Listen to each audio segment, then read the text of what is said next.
بسم اللہ الرحمن الرحیم۔ ذخیرۃ الجانان فی فہم القرآن، درس نمبر 24، کتاب کا صفحہ نمبر 225، جہاں سے درس شروع ہوا اس کا صفحہ نمبر 167۔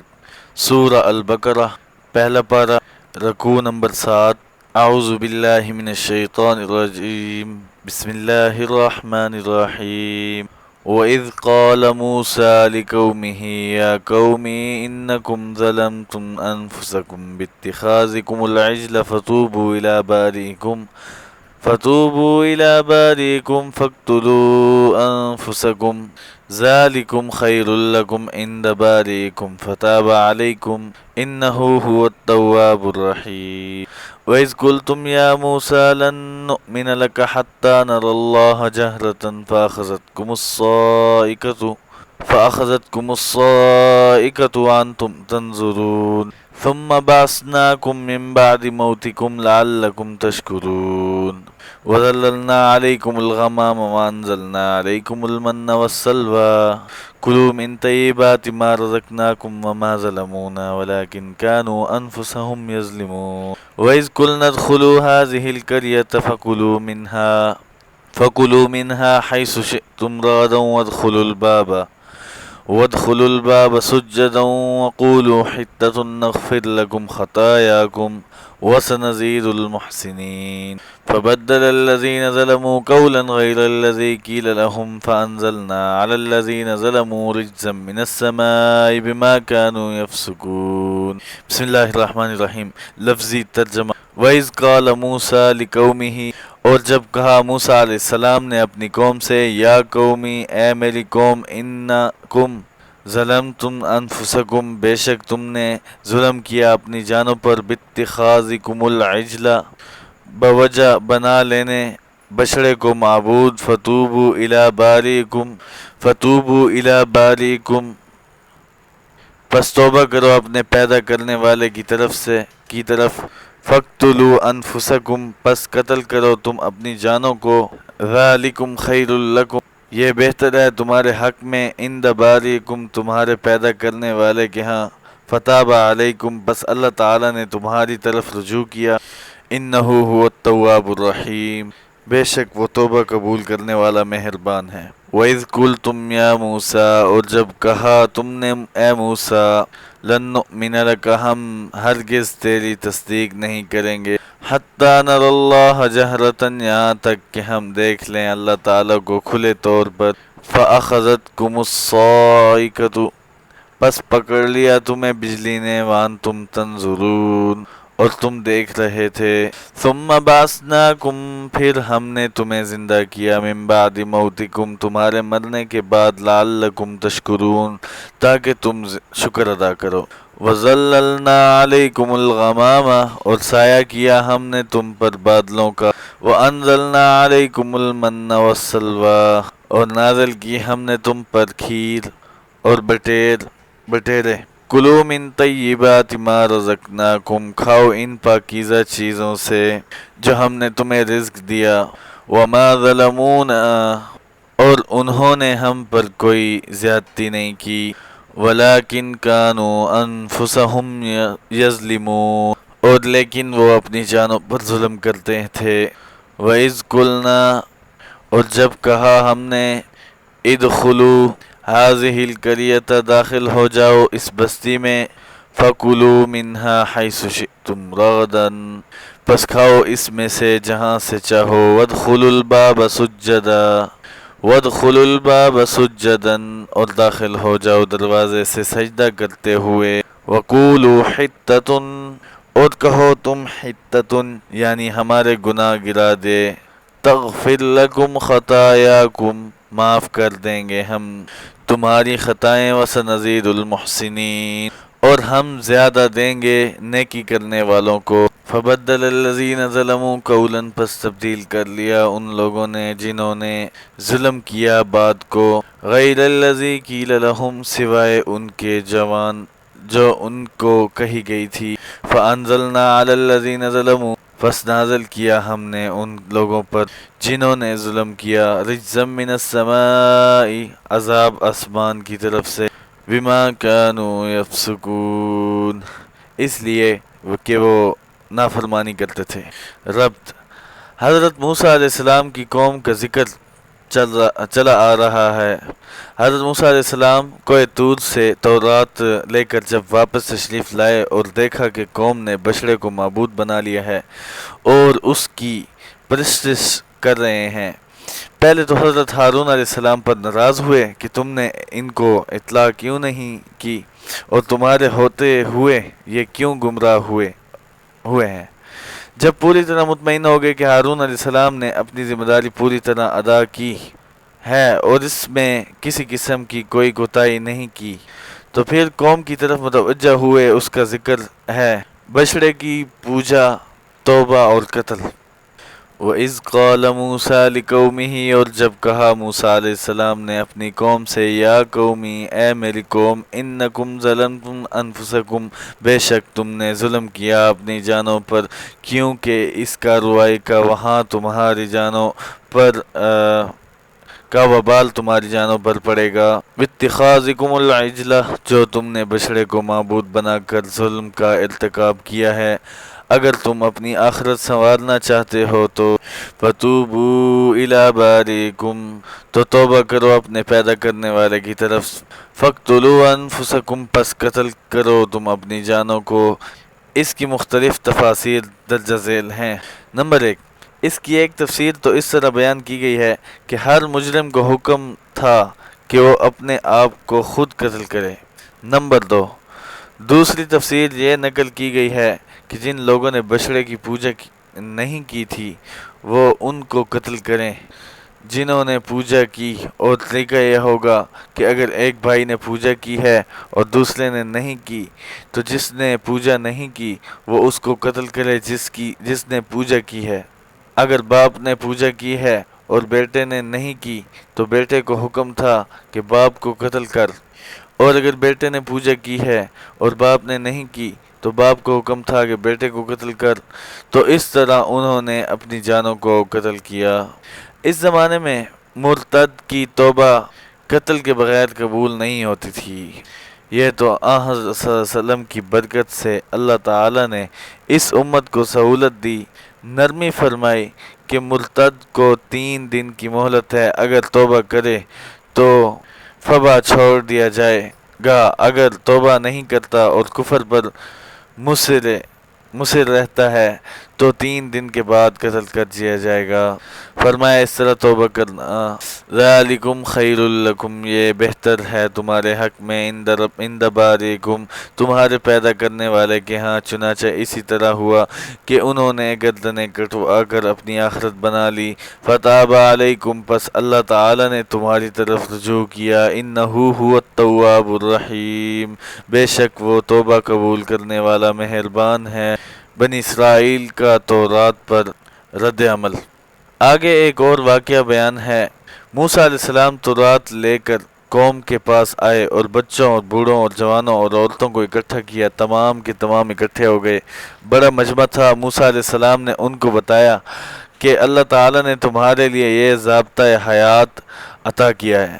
قوم نے کہا کہ ہمیں پڑھ کر سنائیے۔ حضرت موسیٰ علیہ السلام نے ساری تورات پڑھ کر ان کو سنا دی تو قوم نے کہا کہ یہ کتاب بہت سخت ہے اور اس کے احکام بہت مشکل ہیں، ہم اس پر عمل نہیں کر سکتے ہیں۔ اس کو تو تم واپس اللہ تعالیٰ کے پاس لے جاؤ اور اس کے بدلے کوئی آسان کتاب لاؤ یا اس میں ترمیم کرا دو۔ موسیٰ علیہ السلام نے فرمایا کہ تم نے شریعت سے آزاد زندگی گزاری ہے، اور آزاد زندگی گزارنے والے پر جب کچھ پابندیاں لگتی ہیں تو اس کو خاصی مشکل ہوتی ہے۔ اللہ تعالیٰ نے ایسا کوئی حکم نہیں دیا جو تمہاری طاقت سے باہر ہو۔ ان احکامات پر جب عمل شروع کرو گے تو آسان ہو جائیں گے، مشکل اس لیے نظر آ رہے ہیں کہ پہلے تم نے یہ کیے نہیں ہیں۔ اس کی مثال اس طرح سمجھو کہ جو حضرات نماز پڑھتے ہیں ان کو نماز پڑھنے میں کوئی وقت نہیں ہوتی، اور جو بے نماز ہیں ان کے لیے نماز پڑھنا پہاڑ اٹھانے کے برابر ہے، کیونکہ انہوں نے کبھی پڑھی نہیں۔ بہرحال موسیٰ علیہ السلام نے ان کو سمجھایا، مگر وہ کہنے لگے کہ اللہ تعالیٰ سے درخواست کرنے میں تو کوئی حرج نہیں ہے۔ اور یہ بات بھی انہوں نے کہی کہ ہمارے پاس کیا ثبوت ہے کہ واقعی یہ کتاب اللہ تعالیٰ نے آپ کو دی ہے یا آپ خود بنا کر لائے ہیں؟ تو موسیٰ علیہ السلام نے اپنی قوم کے 70 آدمی منتخب فرمائے جو کہ سردار تھے کہ تم میرے ساتھ کوہ طور پر چلو تاکہ تمہیں معلوم ہو جائے کہ یہ اللہ تعالیٰ کی کتاب ہے، اور میں تمہارے سامنے درخواست کروں گا، اے پروردگار میری قوم کہتی ہے کہ یہ کتاب بہت مشکل ہے، لہذا اس میں ان کی خواہش کے مطابق ترمیم کر دیں۔ بنی اسرائیل کے نمائندہ طور پر بنی اسرائیل کے نمائندہ طور پر چنانچہ حضرت موسیٰ علیہ السلام 70 آدمی ساتھ لے کر کوہ طور پر تشریف لے گئے اور اللہ تعالیٰ سے درخواست کی کہ اے پروردگار تو قادر مطلق ہے، جو چاہے کر سکتا ہے، مشکل حکم بھی دے سکتا ہے اور آسان حکم بھی دے سکتا ہے۔ میری قوم کا مطالبہ ہے کہ اس کتاب کے بدلے ہمیں کوئی آسان کتاب مل جائے یا اس میں کچھ ترمیم ہو جائے۔ اللہ تعالیٰ نے فرمایا میں نے ایسا کوئی حکم نہیں دیا جو تمہاری طاقت سے باہر ہو، لہٰذا اس پر عمل کرو، اگر بمقتضائے بشریت تم سے کوئی غلطی ہو گئی تو میں تمہیں معاف کر دوں گا۔ اللہ تعالیٰ کو دیکھنے کا مطالبہ۔ حضرت موسیٰ علیہ السلام کے ساتھ ان کی قوم کے جو سردار گئے تھے یہ باتیں سننے کے بعد کہنے لگے کہ آواز تو آ رہی ہے مگر ہمیں کیا معلوم کہ رب بول رہا ہے یا جن بول رہا ہے، یہ کوئی فرشتہ بول رہا ہے، لہٰذا ہم تو ماننے کے لیے تیار نہیں ہیں جب رب تعالیٰ کو آنکھوں سے دیکھ نہ لیں۔ اس کا ذکر ہے، فرمایا وَإِذْ قُلْتُمْ يَا مُوسَىٰ، اور جب کہا تم نے اے موسیٰ علیہ السلام، لن نؤمن لک، ہم ہرگز تیری تصدیق نہیں کریں گے، حتیٰ نری اللہ جہرۃ، یہاں تک کہ ہم دیکھ لیں اللہ تعالیٰ کو کھلے طور پر۔ فَأَخَذَتْكُمُ الصَّاعِقَةُ، پس پکڑ لیا تمہیں بجلی نے، وَأَنْتُمْ تَنظُرُونَ، اور تم دیکھ رہے تھے۔ ان کی گستاخی کی وجہ سے اللہ تعالیٰ نے ان پر بجلی گرا دی، 70 کے 70 مارے گئے۔ نام پارے میں آتا ہے موسیٰ علیہ السلام نے کہا پروردگار اتہلکنا بما فعل السفہاء منا، کیا ہمیں ہلاک کر دے گا اس کام کی وجہ سے جو کیا ہمارے احمقوں نے؟ یا اللہ یہ سب تو بیوقوف تھے، ان کو تو میں لایا تھا اپنی تائید کے لیے، اب جب میں اکیلا واپس جاؤں گا تو میں قوم کو کیا جواب دوں گا؟ ان ہی الا فتنتک، یہ سب تیری آزمائش ہے یا اللہ، تو مارنے پر بھی قادر ہے اور زندہ کرنے پر بھی قادر ہے۔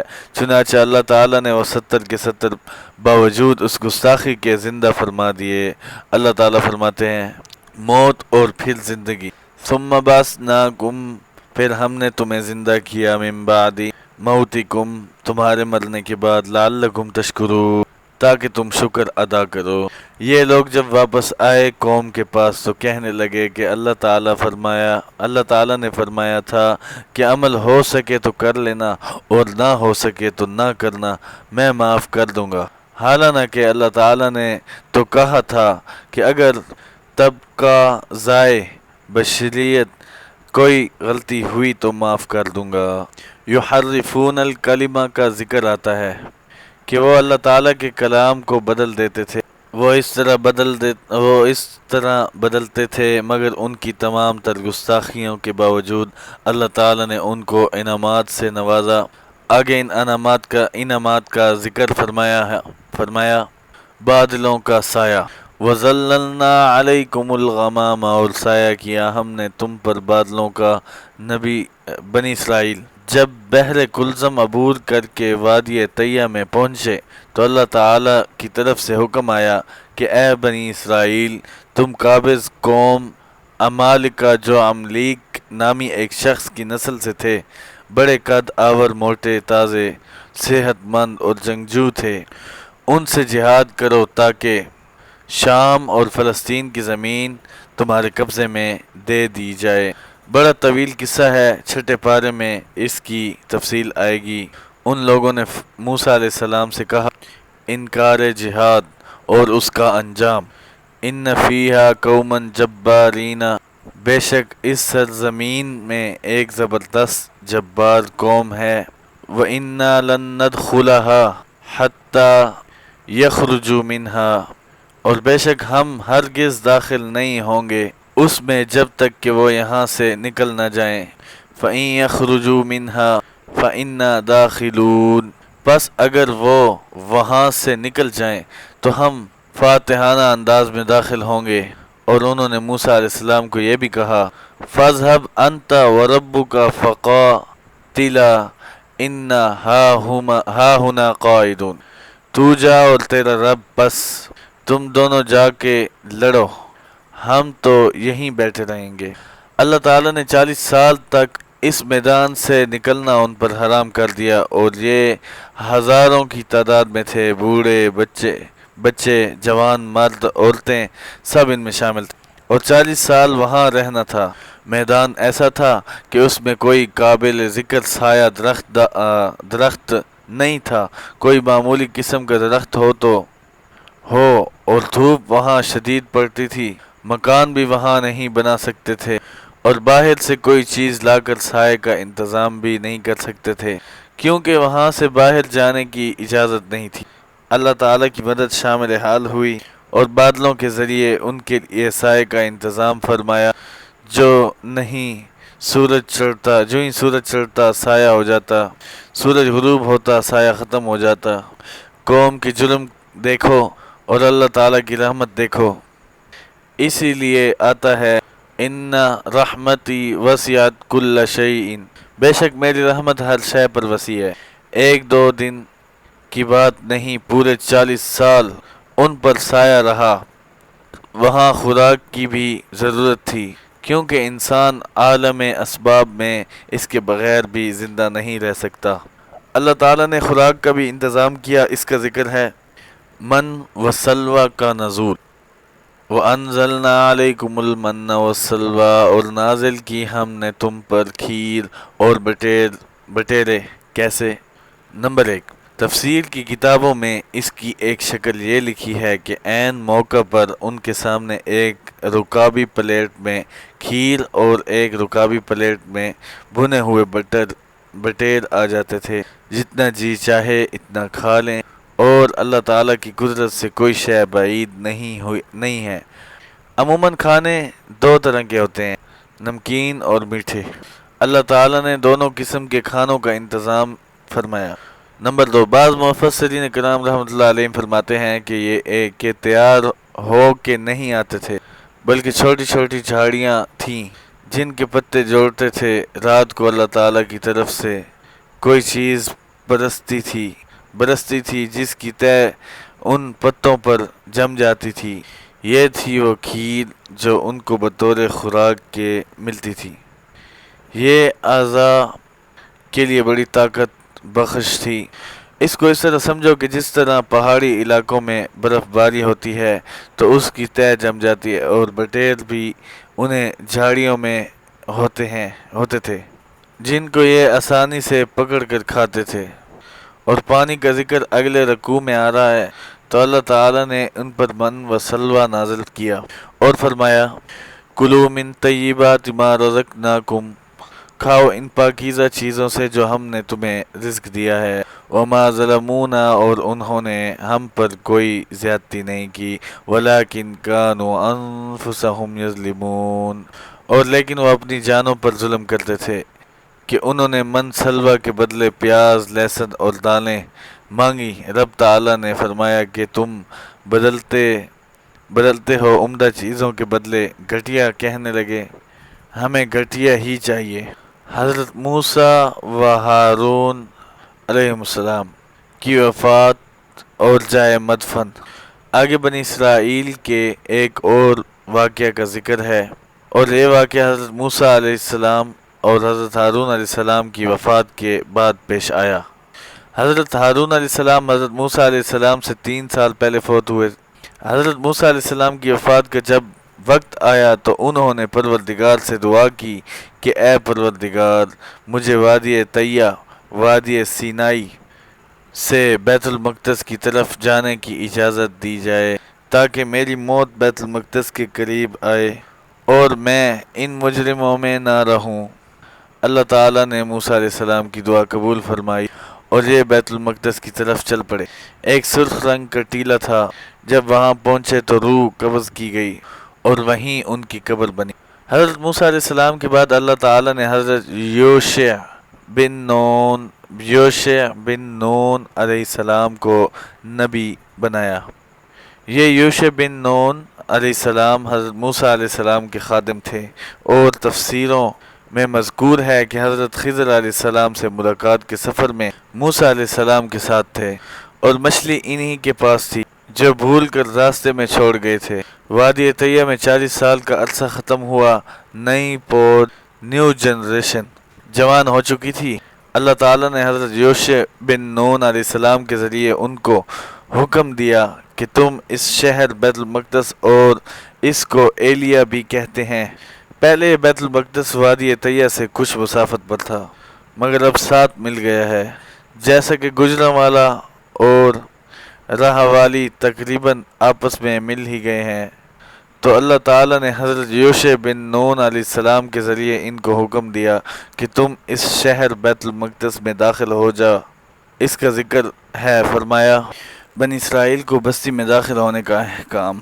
وَإِذْ قُلْنَا، اور جب کہا ہم نے، ادخلوا هذه القرية، داخل ہو جاؤ اس بستی میں، یعنی بیت المقدس یا ایلیا میں، فَكُلُوا مِنْهَا حَيْثُ شِئْتُمْ رَغَدًا، پس کھاؤ اس میں سے جہاں سے چاہو کشادہ، وَادْخُلُوا الْبَابَ سُجَّدًا، اور داخل ہو جاؤ دروازے سے سجدہ کرتے ہوئے۔ پہلے زمانے میں شہر کے ارد گرد ایک دیوار ہوتی تھی، اس کو سور البلد کہتے تھے۔ اس میں مختلف دروازے ہوتے تھے، جو لوگ ان دروازوں کے ذریعے شہر میں داخل ہوتے تھے۔ جس طرح شہر گجرانوالہ میں مختلف دروازے ہیں، لاہوری، سیالکوٹی، خیالی، گلجاکھی، اسی طرح اس شہر کے بھی دروازے تھے۔ تو اس شہر کا جو اہم مقام تھا، فرمایا اس کے دروازے سے تم داخل ہو جاؤ، اور داخل ہوتے وقت تم نے 2 کام کرنے ہیں۔ ایک یہ کہ سجدہ کرتے ہوئے داخل ہونا ہے، اللہ تعالیٰ کا شکر ادا کرنا ہے کہ تو نے ہمیں طاقتور قوم پر غلبہ عطا فرمایا ہے، اور دوسرا کام وَقُولُوا حِطَّةٌ، اور کہو تم حِطَّةٌ، یعنی ہمارے گناہ معاف کر دے۔ حَتَّى يَحُطُّ کا معنی ہے گرانا، اور حِطَّةٌ کا مکمل جملہ بنے گا مَسْأَلَتُنَا حِطَّةٌ، ہمارا سوال یہ ہے کہ اے پروردگار ہمارے گناہ معاف فرما دے۔ نغفر لکم خطایاکم، معاف کر دیں گے ہم تمہاری خطائیں، وسنزید المحسنین، اور ہم زیادہ دیں گے نیکی کرنے والوں کو۔ فبدل الذین ظلموا قولا، پس تبدیل کر لیا ان لوگوں نے جنہوں نے ظلم کیا بات کو، غیر الذی قیل لہم، سوائے ان کے جو ان کو کہی گئی تھی، بنی اسرائیل کی حیلہ سازی۔ ان کو تو کہا گیا تھا حِطَّةٌ کہنا، مگر انہوں نے حِطَّةٌ کے بجائے حِنطَةٌ کہنا شروع کر دیا کہ ہمیں گندم چاہیے۔ اور یہ الفاظ بھی مفسرین نے لکھے ہیں کہ انہوں نے کہا حَبَّةٌ فی شَعْرَةٍ، ہمیں وہ دانے چاہیے جو خوشوں میں ہوں، اور پہلے حکم کی مخالفت اس طرح کی کہ بجائے سجدہ کرنے کے جو گھسیٹتے ہوئے داخل ہوئے، جس طرح چھوٹے بچے گھسیٹیاں کرتے ہیں۔ یہاں مولانا سرفراز خان صفدر رحمۃ اللہ علیہ اس کے جو ہے نا یہ بتا رہے ہیں کہ بجائے سجدہ کرنے کے چوتڑ گھسیٹتے ہوئے داخل ہوئے، جس طرح چھوٹے بچے گھسیٹیاں کرتے ہیں۔ مطلب یہ کہ انہوں نے قول بھی بدل دیا اور فعل بھی بدل دیا۔ پھر کیا ہوا؟ اللہ تعالیٰ فرماتے ہیں فَأَنزَلْنَا عَلَى الَّذِينَ ظَلَمُوا، پس نازل کیا ہم نے ان لوگوں پر جنہوں نے ظلم کیا، رِجْزًا مِنَ السَّمَاءِ، آسمان کی طرف سے وہ عذاب طاعون کی شکل میں نازل ہوا 3-4 گھنٹوں میں 70,000 کے قریب آدمی مر گئے۔ اس قوم پر اللہ تعالی نے بڑے انعامات نازل کیے مگر انہوں نے نافرمانیاں بہت کیں۔ یہودی من حیث القومی سب سے زیادہ ذہین ہے۔ دنیا میں جتنی قومیں ہیں افراد کے لحاظ سے نہیں بلکہ من حیث القومی یہودی سب سے زیادہ ذہین ہے۔ ہائیڈروجن بم اور کلاشنکوف موجد یہی ہیں۔ قوموں کی تباہی کے اسباب انہوں نے ہی پیدا کیے ہیں، اور جتنے ذہین ہیں اتنے ہی ضدی ہیں، اپنی بات پر اڑ جاتے ہیں، اس کے مقابلے میں صحیح بات بھی ماننے کے لیے تیار نہیں ہوتے۔ حضرت صلی اللہ علیہ وسلم کو یعرفونہ کما یعرفون ابناءہم اس طرح پہچانتے تھے جس طرح اپنی اولاد کو پہچانتے ہیں، مگر اس کے باوجود ضد پر اڑے رہے، قبول نہیں کیا، تو اللہ تعالیٰ نے ان پر آسمان کی طرف سے عذاب نازل فرمایا، بما کانوا یفسقون، اس لیے کہ وہ نافرمانی کرتے تھے۔ واللہ تعالیٰ عالم در اللہ تعالیٰ سے گزارش ہے، اللہ تعالیٰ سے دعا ہے ہمارا یہ جو پڑھا ہے یہ سارا قبول و منظور فرمائے، اور آج ہم نے صفحہ 238 تک پڑھ لیا ہے، اور انشاءاللہ کل آگے درس ہم شروع کریں گے صفحہ نمبر 181 تو صفحہ نمبر 239 بنتا ہے کتاب کا۔ تو اللہ تعالیٰ سے دعا ہے جو بھی ہم نے پڑھا ہے، لکھا ہے، پڑھا ہے، سمجھا ہے، تو اس کو یاد رکھنے اور اس پر عمل کرنے کی ہمیں توفیق عطا فرمائے، اور ہم سے کسی کہیں جگہ اعراب ترجمہ کہیں پر بھی کوئی غلطی کوتاہی بھول چوک ہوئی ہو درگزر کرے ہماری، تاکہ اور ہمیں اپنے علم سے علم عطا کرے، اور اللہ تعالیٰ جو ہے بے شک معاف کرنے والا ہے۔ اللہ تعالیٰ سے ہمیشہ ڈریں، اور دیکھیں پہلے جتنی قوموں کا جو سخت حال ہوا ہے، اور ہم تو ان سے کئی آگے نکلے ہوئے ہیں، تو اللہ تعالیٰ کے جو آخری نبی ہمارے محمد رسول اللہ حضرت محمد صلی اللہ علیہ وسلم ہمارے آخری نبی ہیں، ان کی وجہ سے ہم امت محمدیہ کو بہت سارے انعامات ہیں اور سہولیات ہیں، بہت زیادہ سہولیات ہیں، نہیں تو اگر جو پہلی قومیں گزری ہیں ان پر بہت بڑے بڑے عذاب نازل ہوئے۔ اللہ تعالی ہم سب مسلمان بھائی دوستوں کو اپنے عذاب سے بچائے، اور ہمیں اور آپ کو اس درس قرآن کو پڑھنے اور سمجھنے کی توفیق عطا فرمائے۔ جزاک اللہ خیر۔